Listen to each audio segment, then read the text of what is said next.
नमस्ते प्रणाम। स्वागत बरुआ सबके हमारे पीकेपी भोजपुरी यूट्यूब चैनल में। और हम बानी आप सबके छोट भाई प्रेम कुमार प्रेमी। रुआ सबके बता दें कि बहुत बढ़िया अपडेट लेके हम आइल बानी रुआ सबके बीच। तो रुआ सब हमारे वीडियो के लास्ट तक देखब और वीडियो के डिलीट मत करब, मतलब स्काइप मत करब और वीडियो के लास्ट तक देखब और वीडियो को बहुत ज़्यादा शेयर करब, काहे कि वीडियो हर एक लोग के पास पहुँचे के चाहिए।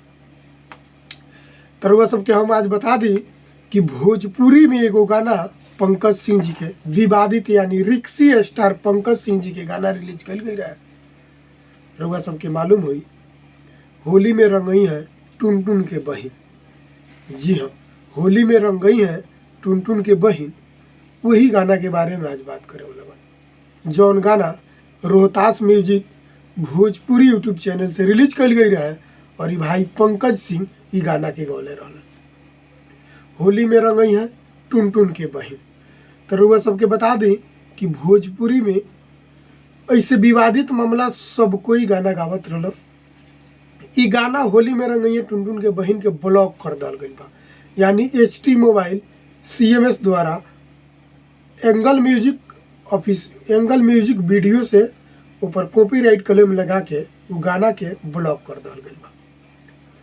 सबकरा ऊपर सब कोई गाना गौले बा, सब कोई ही के गाना चलता ठीक बा, लेकिन ये गाना से कुछ लोग के इतना आपत्ति भइल कि ये गाना पर कुछ लोग ब्लॉक करवा देले बा।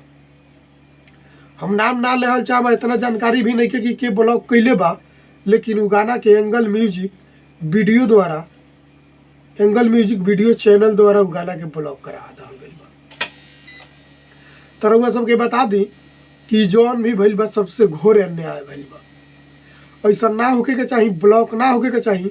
अगर angle music official YouTube channel के द्वारा ई कल गई बा तो एंगल म्यूजिक के मालिक कुमार रमेश जी के बहुत बड़ गलती बा। ई ऐसे उनकरा का आपत्ति बा और का दिक्कत बा, ई मामला के सोल्व उनका कर लेवे के चाहिए।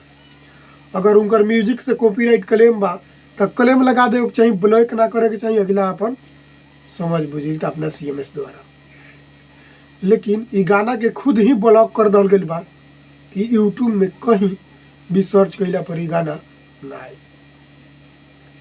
तो रउआ सबके बता दी कि रउआ सब जनता रूपी भगवान बनी और रउए ही सब प्यार दुलार आशीर्वाद देले बनी, तो कोई आज इ मुकाम पर बा। तो गाना के ब्लॉक काहे भइल बा रउआ सब कमेंट करके जरूर बताई। और कमेंट जरूर करब कि हमारे वीडियो कैसा लागल। वीडियो में हमारे बनल बानी आखिरी तक, तो हमारे पीकेपी भोजपुरी यूट्यूब चैनल के सब्सक्राइब करब और ये वीडियो के शेयर ढेर ज़्यादा शेयर करब, ताकि एंगल म्यूजिक के मालिक कुमार रमेश जी के पास ये वीडियो जरूर पहुँचे। ये गाना के साथ कुमार रमेश जी बहुत बड़ गलती कैले बानी, ऐसा ना करे के चाहिए। एक सब लोग के विरोध करे के चाहिए, काहे कि ये गाना होली में रंगई है टुनटुन के बहिन, ये कोनो उनकरा ऊपर नहीं है। कुमार रमेश जी से एकरा में कोनो भी आपत्ति ना रहे के चाहिए। तो रउआ सभी हमारा विश्वास बा कि भाई पंकज सिंह बहुत जल्दी मामला के सोल्व करिए और फिर ये गाना अपलोड हुई तो रउआ सब ढेर सारा प्यार आशीर्वाद देव।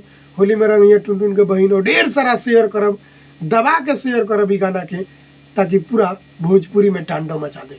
तब तक के लिए बापा नाम हमारे पीकेपी भोजपुरी यूट्यूब चैनल के सब्सक्राइब जरूर करब और जहाँ तक ले हुई वीडियो के लाइक जरूर करब और शेयर जरूर करब वीडियो के, काहे कि रउआ सब शेयर करब तभी ये मतलब मामला वो आदमी के पास पहुँची जेकरा बारे में ये वीडियो में बतावल गई बा। तब तक के लिए प्रणाम। वीडियो के शेयर जरूर करब। प्रणाम।